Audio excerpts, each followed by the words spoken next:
Hello అండి, నమస్తే. నేను మీ సంధ్య. ఈరోజు సంధ్యాస్ వంటల పుస్తకంలో ఈవినింగ్ టైం పిల్లలకి స్నాక్స్గా ఎలాగా హెల్దీగా ఇంట్లోనే కప్ కేక్స్ అనేవి ప్రిపేర్ చేసేసుకోవచ్చు. మైదా పిండి లేకుండా రాగి పిండితో అలాగే బెల్లంతో ఈ కప్ కేక్స్ అనేవి మనము ప్రిపేర్ చేసుకుంటాము.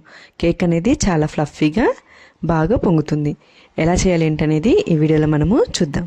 ఫస్ట్ టైం కనుక మన వీడియోస్ని చూస్తున్నట్లయితే మన ఛానల్ని తప్పకుండా సబ్స్క్రైబ్ చేసుకోండి.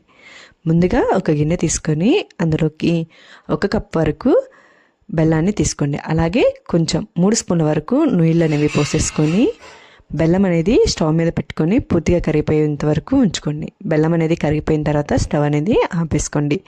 ఇప్పుడు ఇలాంటి గిన్నెలు ఏవైనా తీసేసుకొని అందులోకి కొంచెం ఆయిల్ అనేది వేసుకొని ఈ విధంగా ఆయిల్ అంతా స్ప్రెడ్ చేసేసుకోవాలి. ఇలా తీసుకున్న గిన్నెలో ఆయిల్ అంతా బాగా స్ప్రెడ్ చేసుకున్న తర్వాత ఇందులోకి కొంచెం గోధుమ పిండిని అనేది వేసేసుకొని ఈ విధంగా డస్టింగ్ అనేది చేసేసుకోవాలి.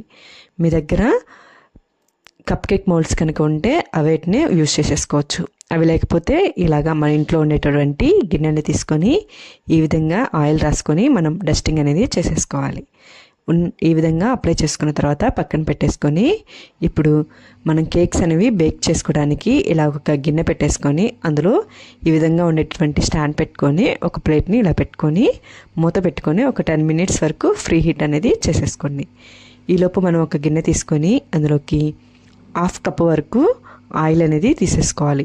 ఫ్లేవర్లెస్ ఆయిల్, సన్ఫ్లవర్ ఆయిల్ని తీసేసుకోండి. ఈ విధంగా తీసుకున్న తర్వాత ఇందాకలా మనం బెల్లాన్ని కరిగించుకున్నాం కదండి, ఆ బెల్లం అనేది కరిగిపోయి పూర్తిగా చల్లారాలి.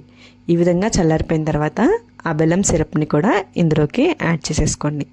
ఆ తర్వాత 1/2 కప్ వరకు రూమ్ టెంపరేచర్లో ఉన్నటువంటి పెరుగుని తీసుకోండి. పెరుగు ప్లేస్లో మీరు 2 ఎగ్స్ అయినా కానీ తీసేసుకోవచ్చు. ఈ విధంగా వీటన్నిటిని యాడ్ చేసుకొని ఒకసారి బాగా కలిసే విధంగా ఇలా కలబెట్టేసుకోవాలి. ఇలా బాగా కలిపుకున్న తర్వాత మనకి పూర్తిగా బాగా కలిసిపోయిన తర్వాత ఫ్లేవర్ కోసం 1 స్పూన్ వరకు వెనిలా ఎసెన్స్ని ఇందులో యాడ్ చేసేసుకోండి. ఇలా యాడ్ చేసుకొని ఒకసారి అంతటిని బాగా కలిసే విధంగా కలబెట్టుకోవాలి. ఇప్పుడు ఈ విధంగా ఒక జల్లెని కానీ మీకు వీలుగా ఉండేటువంటి ఏదైనా ఒక జల్లెని తీసుకొని ఇలా పెట్టేసుకొని ఇందులోకి 1 కప్ వరకు రాగి పిండిని అలాగే 1 కప్ వరకు గోధుమ పిండిని యాడ్ చేసేసుకోండి. అలాగే ఇందులోకి 2 టీ స్పూన్స్ వరకు కోకో పౌడర్ని యాడ్ చేసేసుకోండి. ఇది పూర్తిగా ఆప్షనల్ లేదండి, ఫ్లేవర్ కోసం. మీ దగ్గర లేకపోతే స్కిప్ చేసేసేయండి. ఈ విధంగా యాడ్ చేసుకున్న తర్వాత ఇందులోకి 1 స్పూన్ వరకు బేకింగ్ పౌడర్, 1/2 స్పూన్ వరకు బేకింగ్ సోడా, చిటికెడు సాల్ట్ని కూడా ఇందులోకి యాడ్ చేసేసుకోండి. ఈ విధంగా వీటన్నిటిని కూడా మనం యాడ్ చేసుకున్న తర్వాత ఒకసారి వీటన్నిటిని బాగా మనము జల్లించుకోవాలి.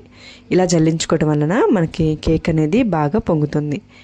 పిండి అనేది ఇలా జల్లించుకోవడం వల్ల మనకి కేక్ బాగా పొంగి మంచిగా ఉంటుంది. టేస్ట్ అనేది చాలా బాగా వస్తుంది.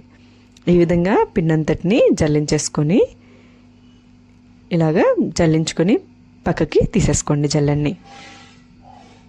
ఇప్పుడు మనము ఇందులోకి 1/2 కప్పు వరకు కాచి చల్లారబెట్టుకునేటువంటి పాలనేది కొంచెంగా యాడ్ చేసుకుంటూ దీని అంతటిని మనము బాగా కలిసిపోయే విధంగా ఒకే డైరెక్షన్లో మనము మిక్స్ చేసుకోవాలి. ఇలా మిక్సర్ చేసుకునేటటువంటి ఏదైనా స్పూన్ కానీ ఇలాంటిది ఏదైనా విస్కర్ కానీ తీసేసుకొని మనం దీన్ని చక్కగా కలిసిపోయే విధంగా అంతా బాగా కలిపుకోవాలి. ఇలా మధ్య మధ్యలో మనం కాచి చల్లారబెట్టుకునేటువంటి పాలనేవి యాడ్ చేసేసుకుంటూ మనకి కేక్ కన్సిస్టెన్సీ వచ్చే విధంగా మనము కలుపుకోవాలి. ఈ విధంగా పాలనేవి కొంచెంగా యాడ్ చేసుకుంటూ కేక్ అనేది ఈ కన్సిస్టెన్సీ వచ్చే విధంగా మనము కలుపుకోవాలి. ఇలా కలుపుకున్న దాన్ని పక్కన పెట్టేసుకొని ఇందాకలా మనం డస్టింగ్ చేసుకున్నటువంటి కప్లోకి ఈ మిశ్రమాన్ని వేసేసుకోవాలి. మనం ఈ కప్కి 1/2 వరకు వచ్చేంత వరకే మనము వేసేసుకోవాలి. ఫుల్గా వేసేసుకుంటే కేక్ అనేది మనకి పొంగిపోతుంది. ఈ విధంగా మనం తీసుకున్న గిన్నెలన్నిటిలో కూడా 1/2 వరకు మనం ఈ మిశ్రమాన్ని వేసేసుకోవాలి. ఈ విధంగా వేసేసుకున్న తర్వాత ఒకసారి ఎయిర్ బబుల్స్ అనేవి లేకుండా ట్యాప్ చేసుకుంటే సరిపోతుంది. ఇలా ట్యాప్ చేసుకున్న తర్వాత మనము ఫ్రీ హీట్కి పెట్టేసుకున్నాం కదండి. 15 మినిట్స్ అయిపోయిన తర్వాత మనము తీసేసి ఈ కప్ కేక్స్ అనేవి అందులో పెట్టేసుకొని 25 to 30 మినిట్స్లో మనకి ఇవి కరెక్ట్గా బేక్ అయిపోతాయి. మనం కరెక్ట్గా మీడియం టు సిమ్ మధ్యలోనే పెట్టుకుంటే సరిపోతుంది, హైలో పెట్టుకోకుండా. ఈ విధంగా 25 మినిట్స్కి నేను ఒకసారి మూత తీసేసి ఏదైనా నైఫ్తో కానీ ఇక్కడ చూపిస్తున్న టూత్పిక్తో కానీ మనం ఇలాగా పెట్టి చూసామంటే మనకి వాటికి ఏమీ అంటుకోకుండా వచ్చిందంటే మనకి కేక్ అనేది బేక్ అయిపోతుంది. ఇప్పుడు స్టవ్ అనేది ఆపేసుకొని పక్కన పెట్టుకోవాలి. పూర్తిగా చల్లారిపోయిన తర్వాత మనము వీటిని డిమోల్డింగ్ అనేది చేసేసుకోవాలి.